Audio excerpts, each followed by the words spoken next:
नमस्कार। इधर जितने तनाव भारतीय सीमा पर देखने को मिल रहे हैं पिछले 7-8 महीने से, उसके बाद नई-नई रणनीति देश में की जा रही हैं, उसके रास्ते खोजे जा रहे हैं और कई बार ऐसा लगता है कि ये काम हमने पहले क्यों नहीं किया? जी हाँ, मैं बात कर रहा हूँ देश में इस समय एक सीमा के एक छोर पर चीन से खतरा है, दूसरी छोर पे पाकिस्तान से खतरा है और बाकी हिस्से में भी कई खतरे विभिन्न तरह के हैं। और इस समय जब भारतीय सेना ने, सरकार ने बहुत सोच विचार करके पिछले कुछ वर्षों से बड़े काम किए हैं, सड़क के निर्माण के सीमा पे काम बहुत सारे हुए हैं। और भी बहुत सारी चीजें ऐसी हुई हैं जिसको लेकर के हमें गर्व हो सकता है, लगता है कि हम फिर से एक ताकतवर देश बनने की ओर हैं। और ऐसे में एक घोषणा जो अभी हुई है वो बहुत ही महत्वपूर्ण है, जिसके तहत देश में सेना की 5 थिएटर कमांड बनाई जाएंगी और इन कमांड को लेकर के बहुत सारा काम किया जाने वाला है, लेकिन उसको लेकर के कुछ सवाल भी हैं जो आम आदमी के दिमाग में हैं। मैं इन सवालों को तय है कि हमारे पास एक ऐसे सज्जन हैं जो पूरी इन्होंने अपना जीवन भारतीय सेना के लिए लगा दिया और तकनीकी रूप से ही नहीं बल्कि उसके विभिन्न आयामों को समझने में लगा दिया। हमारे साथ हैं जनरल गुरमीत सिंह जी। आप भारतीय सेना के उप सेनाध्यक्ष रह चुके हैं। बहुत-बहुत स्वागत है सर आपका। एक अभी जो घोषणा की है गई है 5 थिएटर कमांड बनाने की। एक तो आम आदमी को समझना होगा कि ये थिएटर कमांड होता क्या है। वैसे ये बात सही है कि अभी विश्व में चीन और अमेरिका के पास ऐसी रणनीतिक कार्यशैली है, लेकिन है क्या ये और ये कैसे भारतीय सेना को भिन्न बनाती है? मेरा आपको और सुनने वालों को सबको एक पहले जय हिंद। आपका सवाल बहुत अच्छा है कि ये जो थिएटराइजेशन की सोच है भारतीय सेना की, ये जो सरकार ने अनाउंस किया है, जो सीडीएस साहब ने बताया है इसके बारे में, ये क्या है? देखिए, इंडियन आर्म फोर्सेस में सबसे बड़ी बात यह है कि हमारा एक मुद्दा होता है इन परस्यूट ऑफ एक्सीलेंस, मतलब कि अपने आप को बेहतर कैसे करना है और जितनी भी चुनौतियां हैं उनको किस प्रकार से लड़ना है। ये एक कंटिन्यूम प्रोसेस है और इसके तहत 4 चीजें हैं जो भारतीय सेना ने अभी अपने ऊपर में ये लक्ष्य बनाया है। सबसे पहले है रीऑर्गेनाइजेशन, रीस्ट्रक्चरिंग, मॉडर्नाइजेशन और ट्रांसफॉर्मेशन। तो ये जो रीस्ट्रक्चरिंग और रीऑर्गेनाइजेशन है, इसके तहत अभी सीडीएस साहब जो जनरल रावत साहब हैं, उन्होंने बताया है कि भारतीय सेना मतलब कि आर्मी, नेवी, एयरफोर्स, इन सबको मिलाकर 5 थिएटर कमांड बनाए जाएंगे और उसका जो एरिया ऑफ ऑपरेशन है उनको डिफाइन किया जाएगा और ये कार्रवाई 2022 तक पूरी कर ली जाएगी। देखिए, आपको याद होगा वो दिन जब भारत के प्रधानमंत्री जी ने लाल किले से कहा था कि सीडीएस का गठन होगा। उसके बाद में डिपार्टमेंट ऑफ मिलिट्री अफेयर्स का गठन हुआ और उसके बाद में जो जॉइंटनेस, इंटीग्रेशन, वननेस जो आर्म फोर्सेस की है, जो तीनों अंगों की है, आर्मी, नेवी, एयरफोर्स, ये शुरू हो चुका है। और बड़ी बात यह है, ये एक तरीका है कि किस प्रकार जितना भी कमांड स्ट्रक्चर है इंडियन आर्म फोर्सेस का और किस तरह से उसको सिनर्जाइज करके ऑपरेशन के लिए अपने आप को तैयारी करना। अभी जो सोचा गया है वो ये है कि अभी जो मौजूदा ऑर्गेनाइजेशन है जिसमें नदर्न कमांड जो है वो आर्मी का उधमपुर में है, ईस्टर्न कमांड कैलकाटा में है, वेस्टर्न कमांड जो है वो चंडीगढ़ में है और साउथ वेस्टर्न कमांड जयपुर में। इसी प्रकार में हमारे जो फील्ड कमांड है और एयरफोर्स और नेवी की भी उसी प्रकार से कमांड है, जो 3 star general, lieutenant general level के ऑफिसर्स उसको कमांड करते हैं। अभी ये सोचा गया है कि 5 थिएटर कमांड होंगे। सबसे पहले होगा कि नदर्न कमांड जो चाइना स्पेसिफिक होगा और ये जो नदर्न कमांड है जो चाइना के ऊपर में उस थ्रेट और चुनौती को देखभाल करेगा। वो जो लद्दाख में काराकोरम पास है वहां से लेकर जो अरुणाचल प्रदेश के कुबिथु पोस्ट और उसके जो ट्राई जंक्शन तक का इलाका है उसकी देखभाल करेगा। तो ये पूरा जो थ्रेट है चाइना का, जो सरहद है, एलएसी है, इस पूरे को एक कमांड को जिम्मेवारी दी जाएगी। और दूसरा होगा कि पाकिस्तान स्पेसिफिक वेस्टर्न सेक्टर, यानी कि अगर हम देखें सियाचिन के उधर में जो इंदिरा कॉल है जो सल्टेरो रिज के ऊपर में है, वहां से लेकर गुजरात की जो टिप है वहां तक की जो जिम्मेवारी होगी पूरा सरहद की, वो जिम्मेवारी होगी वेस्टर्न थिएटर कमांड की। और तीसरा है ये पेनिनसुलर एरिया, मतलब पूरा कोस्टल जो इलाका है, जो 15,000 किलोमीटर का कोस्टल इलाका है भारत का, उसकी जिम्मेवारी पेनिनसुलर कमांड की होगी। और इसके अलावा जो बाकी है यानी कि एयर डिफेंस है, उसका जो थिएटर कमांड है वो ऑलरेडी उसका प्रोसेस शुरू हो चुका है कि जितना भी भारत की एयर डिफेंस रिसोर्सेज हैं, चाहे वो आर्मी, नेवी, एयरफोर्स की हैं, वो उस कमांड के नीचे में जो एयर डिफेंस कमांड है उसके नीचे में आएंगी।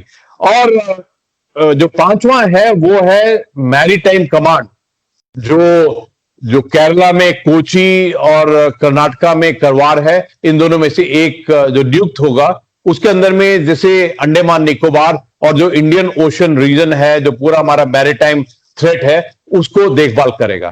तो मोटे तौर से China, Pakistan, peninsula, air defence और मैरीटाइम थ्रेट को करेंगे। ये एक बहुत ही अच्छा तरीका है और मैं आपको बताना चाहता हूं कि अभी की हालत में जो चाइना है वो भी थिएटर कमांड की ऑर्गेनाइजेशन के ऊपर में है, जो अमेरिका, यूएस है वो भी इसी थिएटर कमांड के कमांड स्ट्रक्चर में ही है। सबसे बड़ी बात यह है, देखिए कि ये भारत का और भारतीय सेना का ये मुद्दा है कि किस प्रकार से ज्वाइंटनेस, इंटीग्रेशन, वननेस और सिनर्जी लाई जाए, ताकि जितनी रिसोर्सेज हैं, जो जिम्मेवारी है, उनकी जो अकाउंटेबिलिटी, रिस्पॉन्सिबिलिटी है, जो ट्रेनिंग का तरीका है, इन सबको मद्देनजर रखा जाए। और मैं ये भी बताना चाहता हूं कि इन कमांड्स के अलावा, इन जो थिएटर कमांड मैंने अभी बताया आपको 5, इसके अलावा जो सीडीएस हैं, जो हमारे आईडीएस हैं, उनके नीचे भी बाकी जो कमांड्स हैं, जिस प्रकार साइबर कमांड है, स्पेस कमांड है, स्पेशल ऑपरेशन, स्पेशल फोर्सेस की कमांड है, स्ट्रेटेजिक फोर्स कमांड है, ये उनके नीचे रहेंगी। तो एक बहुत ही अच्छा तरीका है। और बड़े तौर पर यह बात है कि जब कारगिल का युद्ध हुआ था उसके बाद में एक रिव्यू कमेटी बैठी थी, ग्रुप ऑफ मिनिस्टर, तो उन्होंने ये सुझाव दिया था, उन्होंने ये उनकी एक रिकमेंडेशन थी कि सीडीएस और जो डिपार्टमेंट ऑफ मिलिट्री अफेयर है और ऐसे थिएटर कमांड होना चाहिए। तो मेरी नजर से ये एक बहुत महत्वपूर्ण स्टेप है और जिसको 2022 तक कंप्लीट किया जाएगा।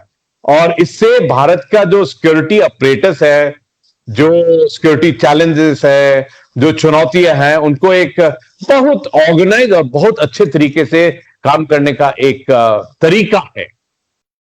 मैं जो कुछ सवाल आपसे जानना चाहूंगा वो आम नागरिक की हैसियत से ज्यादा जानना चाहूंगा, क्योंकि उसको भी पता लगे कि देश किस दिशा में जा रहा है।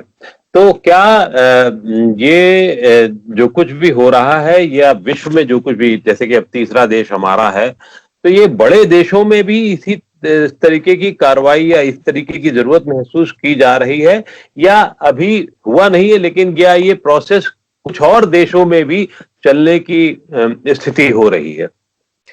अक्कू जी, ये आपका सवाल बहुत अच्छा है। देखिए, हर वक्त फ्यूचर वॉरफेयर के लिए ये बहुत जरूरी है कि दुनिया में सिक्योरिटी के ऊपर में क्या क्या विस्तार हुआ है, इसको जानना बहुत जरूरी है। अगर हम चाइना को देखें तो 2015-16 के अंदर में पहले इनके मिलिट्री रीजन और ग्रुप आर्मीज का ऑर्गेनाइजेशन था। जिस प्रकार हमारे बॉर्डर एरिया में जो चाइना के साथ लगता है, एक गोरमो और लांजो के इलाके के अंदर में 2 मिलिट्री रीजन से जो पूरे भारत के जो बॉर्डर एरिया एलएसी इसको देखभाल करते हैं। लेकिन 2015 और 16 के अंदर में प्रेसिडेंट शी जिनपिंग के हुक्म के मुताबिक उनकी पूरी जो आर्म्ड फोर्सेस है उनको 5 थिएटर में विभाजित।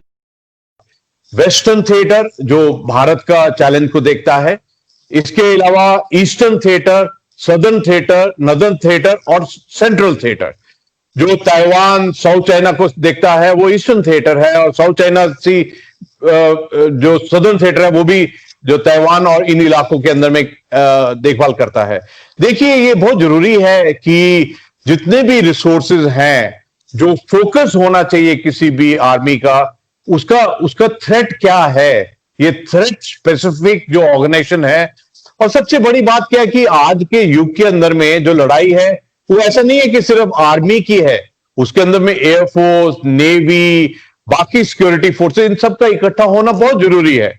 और आजकल तो कनेक्टिविटी इतनी अच्छी है, आजकल तो जो आपस में जो तालमेल के जो अपॉर्चुनिटीज हैं वो बहुत अच्छी हैं। और जैसे आपने कहा, देखिए, ये अगर हम पूरे विश्व की तरफ देखें तो जो अमेरिका है उसने कैसे ऑर्गेनाइज किया है, उसने अमेरिका के 11 यूनिफाइड कमांड थिएटर्स हैं। तो उन्होंने पहली बात तो ज्योग्राफिकली उसको डिवाइड किया है, जिस प्रकार उनका एक कमांड थिएटर यूरोप में है, एक अफ्रीका में है, एक सेंट्रल जो मध्य इलाके में है, इसके अलावा इंडो पैसिफिक और नॉर्दर्न और सदर्न एरिया और स्पेस थिएटर कमांड है।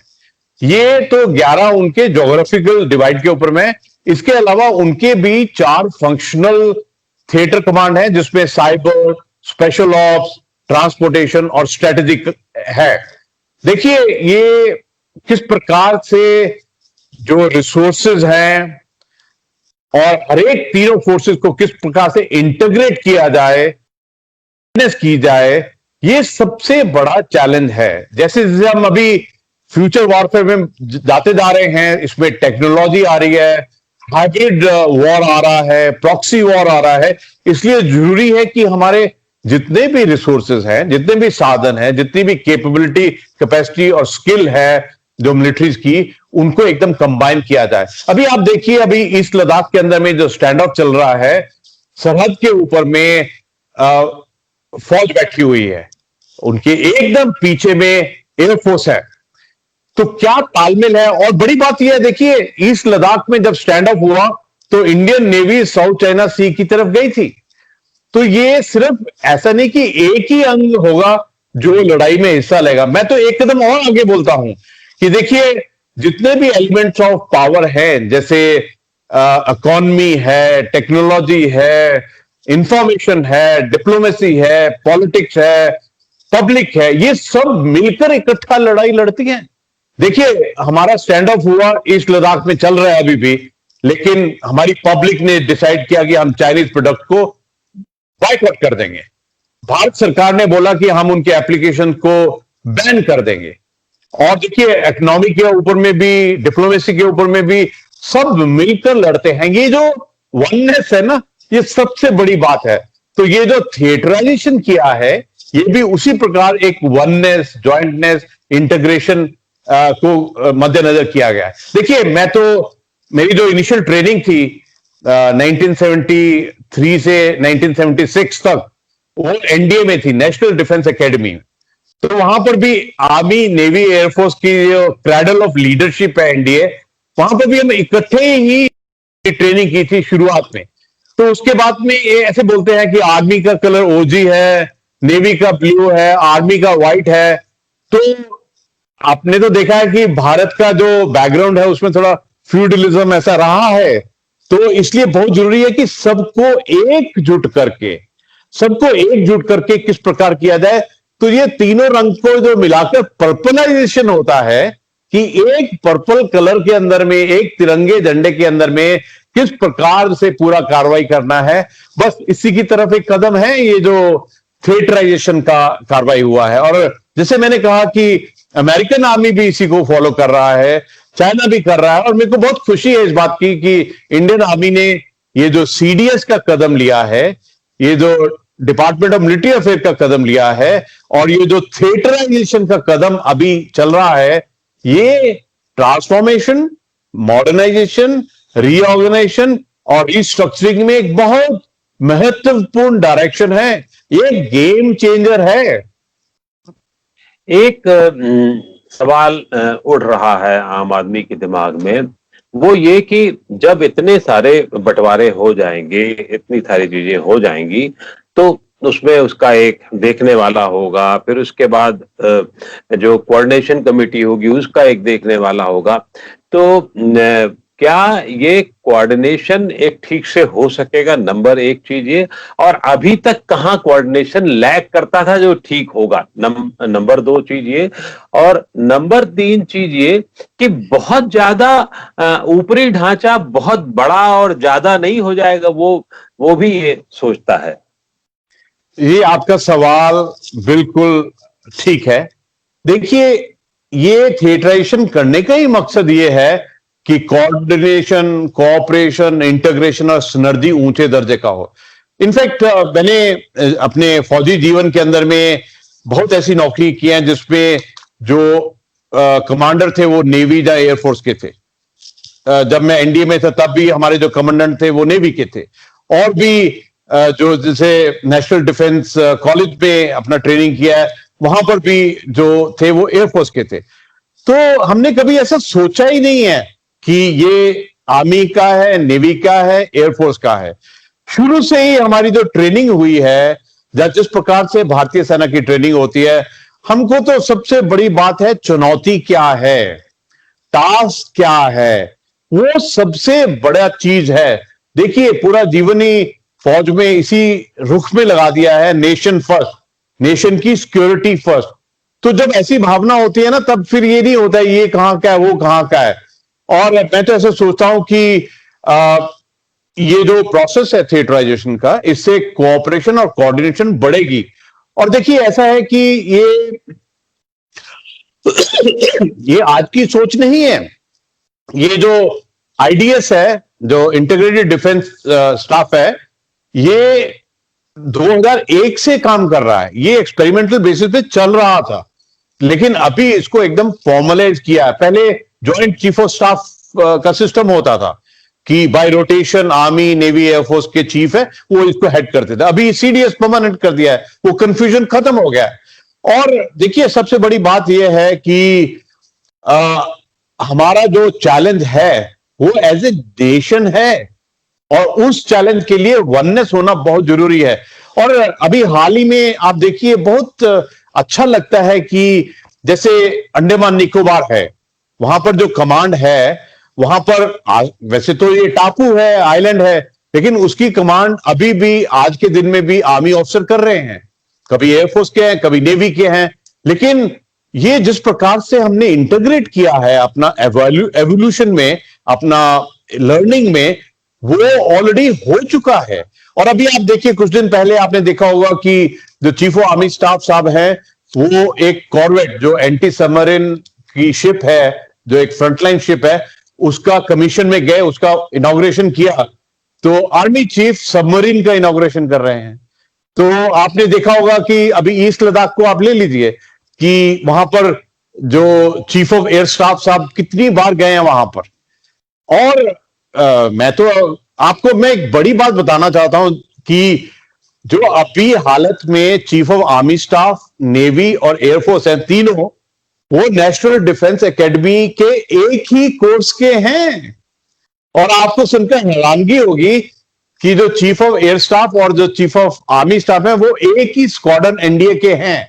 हम तो इकट्ठे ही बड़े हुए हैं, और इसमें तो कोई प्रॉब्लम नहीं है। और मेरे हिसाब से ये जो एक सोच थी, एक स्ट्रैटेजिक सोच थी कि जैसे मैंने अपना जो स्कूलिंग किया है वो सैनिक स्कूल में किया है, तो हम एक, जैसे हमारा डॉर्मेट्री होता है एक कमरा, तो अगर मैं अपने स्कूल में देखूं, जो मेरे एक डॉर्मेट्री कमरे में 10 थे, तो मेरा नेक्स्ट बेड वाला एयरफोर्स गया, तो उससे अगला वाला बेड वाला था वो नेवी में गया। तो हम तीनों छठी कक्षा से मतलब इकट्ठे थे, लेकिन पूरा ने अलग अलग किया। तो हमारा तो ये सोच में, ट्रेनिंग में, डेवलपमेंट में है। तो मेरे को तो पूर्ण विश्वास है कि कोऑर्डिनेशन, कोऑपरेशन, इंटीग्रेशन, सिनर्जी में बिल्कुल प्रॉब्लम नहीं होगी। इनफैक्ट इसका फायदा हमको ज्यादा होगा। एक जो कहा जा रहा है कि इसके जो संसाधन हैं हमारे देश के, जो मिलिट्री के पास में संसाधन है, उनका कोऑर्डिनेशन अच्छी तरीके से होगा। लेकिन हम ये भी जरूर जानना चाहेंगे कि अभी तक वो जो संसाधन का सही उपयोग, मैं दुरुपयोग नहीं कह रहा हूँ, सही उपयोग कहाँ नहीं हो पाता था और कैसे अब होगा। देखिए, आपने बहुत सुंदर पॉइंट रेज किया है। जितने भी रिसोर्सेज हैं, जितनी भी फैसिलिटीज हैं, जितना भी इंफ्रास्ट्रक्चर है, ये पहले फौज के अंगों में अपने आप करते थे, लेकिन जैसे इंटीग्रेशन होगा वैसे ऑप्टिमाइजेशन ज्यादा हो जाएगा। और देखिए, जैसे मैं आपको एक उदाहरण देना चाहता हूं कि समझिए कि पाकिस्तान से एक लड़ाकू विमान उड़ा। जब वो पाकिस्तान से विमान उड़ा है, भारत की तरफ आ रहा है, तो उसको मार गिराना, टेक ऑफ से लेकर उसको मार गिराने तक, ये हम सब की जिम्मेवारी है। इसको आइसोलेटेड अलग अलग जिम्मेवारियां आर्मी की, नेवी की, एयरफोर्स होने के बजाय इकट्ठी हो जाएगी एयर डिफेंस के अंदर में, तो उसका जो फल होगा वो ये होगा कि वो इतने सुंदर और इंटीग्रेटेड, कोऑर्डिनेटेड तरीके से उस टारगेट को लिया जाएगा और गिराया जाएगा। तो मैं ऐसा सोचता हूं कि ये जो इंटीग्रेशन वाली जो एक कॉन्सेप्ट है, ये जो सिनर्जाइज वाली है, ये इससे जितने भी हमारे रिसोर्सेज हैं, जितना भी वेयर विदॉल है, उसके अंदर में ऑप्टिमाइजेशन अवश्य होगा। और ये एक जो उभर के आएगा, जो चीज उभर के आएगी, वो बहुत ही ऊंचे दर्जे की होगी, मैं ऐसा सोचता हूं। देखिए, पहले भी हम ऐसे सोचते थे, ये जो सोच है ये काफी देर से, जितना भी हमारा सीनियर मिलिट्री लीडरशिप है, हम सोचते रहे इसके ऊपर में कि देखिए, जिस प्रकार चाइना एक थ्रेट है, लेकिन चाइना थ्रेट को लड़ने के लिए ईस्टर्न कमांड था एक आर्मी का, एक सेंट्रल कमांड है, एक नदर्न कमांड है। अभी 3 डिफरेंट कमांड, और उसमें इंश्योर करना कि हर एक उसी चाइना के थ्रेट की तरफ इकट्ठा इंटीग्रेटेड तरीके से लड़ रहा है, तो ये इसको इंटीग्रेट करना बहुत जरूरी था। उसके अलावा एयरफोर्स की भी कमांड है, एयरफोर्स की वेस्टर्न कमांड, एयरफोर्स की ईस्टर्न कमांड, एयरफोर्स की सेंट्रल कमांड। तो अभी इन सब रिसोर्सेस को इकट्ठा मिला के जब काम करेंगे, तो जैसे बोलते हैं ना कि एक गोली, एक दुश्मन एक गोली, मतलब एकदम खत्म होना चाहिए। उसी प्रकार मैं बोलूंगा, एक दुश्मन और एक इंटीग्रेटेड तरीके से। देखिए अक्कू जी, फिलोसफिकली आप अगर एक बात देखें, जो वननेस में शक्ति है ना, वो बिखरे हुए चीज में शक्ति नहीं है।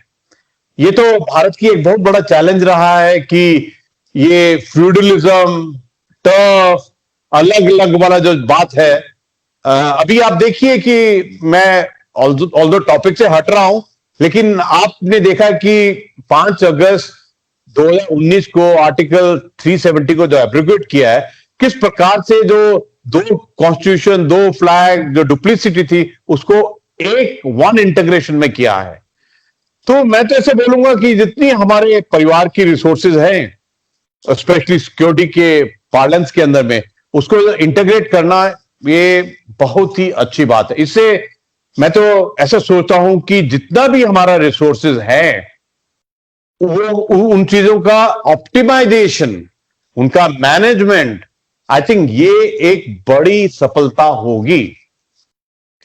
एक जहां हम लोग वननेस की बात कर रहे हैं, वहां पर हम लोग खरीद को, सेना के लिए सामान जो खरीदा जाता है, उस पर अभी भी लगता है, कई बार लंबा समय खिंचता है, कई बार लगता है कि जो आत्मनिर्भर भारत वाला काम है वो भी बहुत अच्छे से नहीं हो पा रहा है, या उसमें कुछ परिवर्तन हुआ है।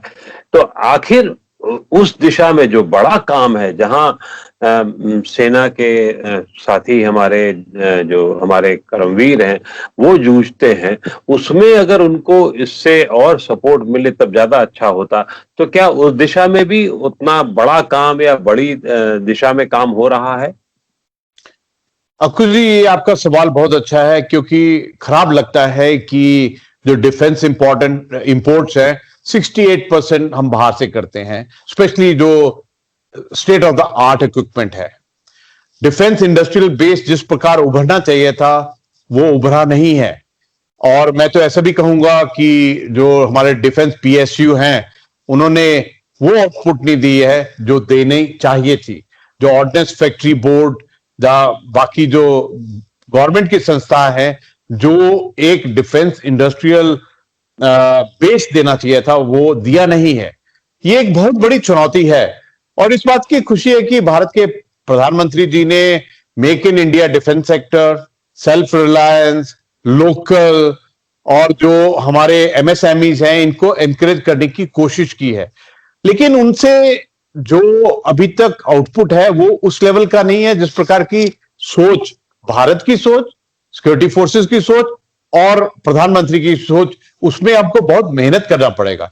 देखिए अभी ये जो कोविड का चैलेंज है और जिस प्रकार से मैन्युफैक्चरिंग हब और सप्लाई चेन शिफ्ट कर रहे हैं, ये बहुत जरूरी है भारत के लिए कि हम अपने manufacturing base, supply chain, specially जो डिफेंस के ऊपर में जो है।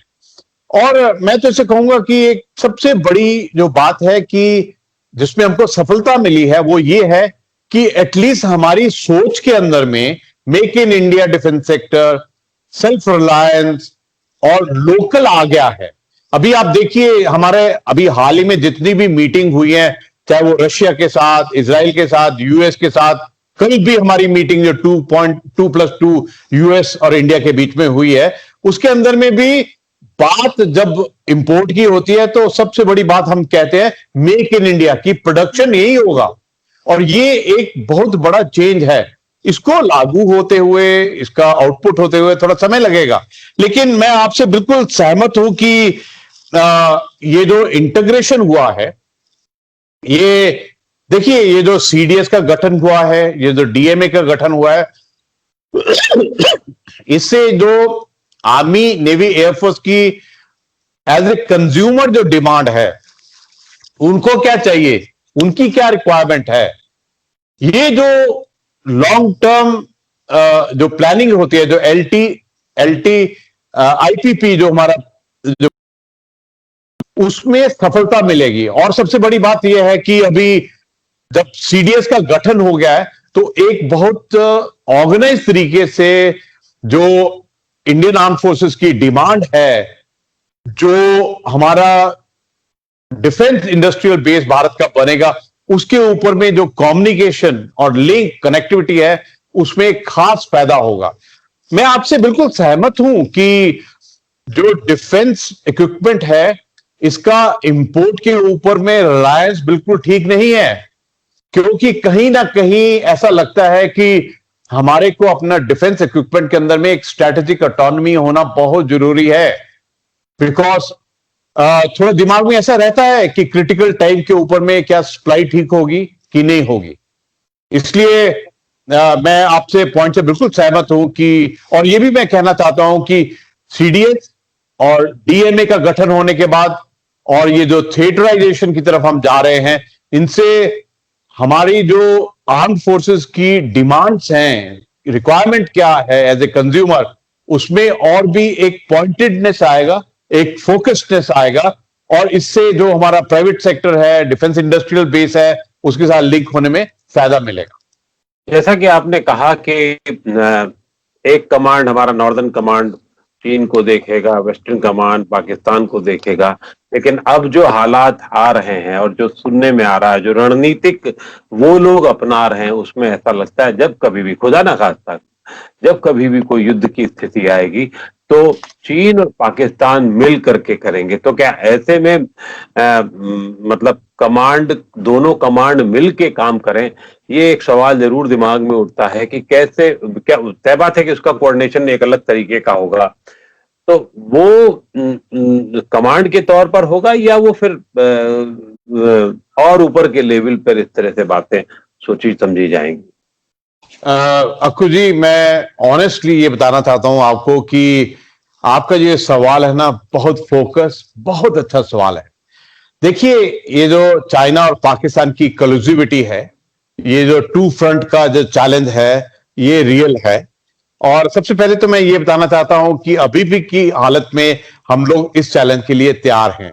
इसके बारे में बहुत क्लियर रूप से आपको याद होगा कि 8 अक्टूबर को जो चीफ ऑफ एयर स्टाफ है उन्होंने एयरफोर्स पॉइंट ऑफ व्यू से बोला था, और पहले भी आर्मी चीफ ने भी और सीडीएस ने भी, इन तीनों ने, जो ये सीनियर लीडरशिप आज के दिन की है, इन्होंने बहुत क्लियर तरीके से बोला है कि Indian armed forces are ready for two front war and the challenge. इसमें कोई शक नहीं होना चाहिए। दूसरी बात, देखिए, पहले हम लोग क्या करते थे और अभी भी करते रहेंगे, ये एक होता है डीटीएफ, ड्यूल टास्क फोर्स, मतलब कि जरूरत पड़ने के मुताबिक अपने जो फोर्सेस है उनको स्विच कर सकते हैं एक थिएटर से दूसरे स्विच, उसमें कोई रोक नहीं है। और दूसरी बात यह है कि देखिए, जब आप इस मॉडल से जाएंगे, थिएटर के मॉडल से, तो आप अपने थिएटर का जो पूरा वॉरफेयर है उसमें रिजर्व्स, कॉन्टिजेंसी, ऑल्टरनेटिव, हर एक चीज शामिल है कि किस सिचुएशन में क्या करेंगे।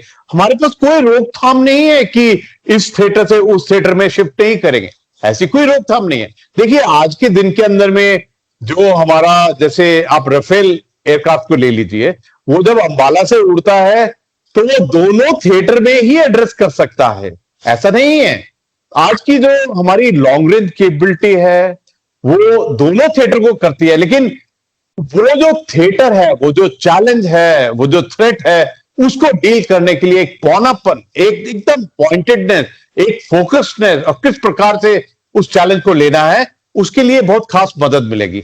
ये मैं आपसे बिल्कुल सहमत हुआ। इनफैक्ट आपका क्वेश्चन बहुत सुंदर है कि टू फ्रंट वॉर में और कल्यूसिवनेस में चाइना पाकिस्तान की, और इसके अंदर में आप ये भी मिला लीजिए जो एंटी इंडिया फोर्सेस हैं, इनको भी अगर आप शामिल करेंगे, अगर आप काउंटर इंसर्जेंसी, काउंटर टेररिज्म को शामिल करेंगे, तो ये और आपने एक पहले सुंदर सवाल किया था कि कोऑर्डिनेशन, कोऑपरेशन, इंटीग्रेशन और सिनर्जी निकलेगी।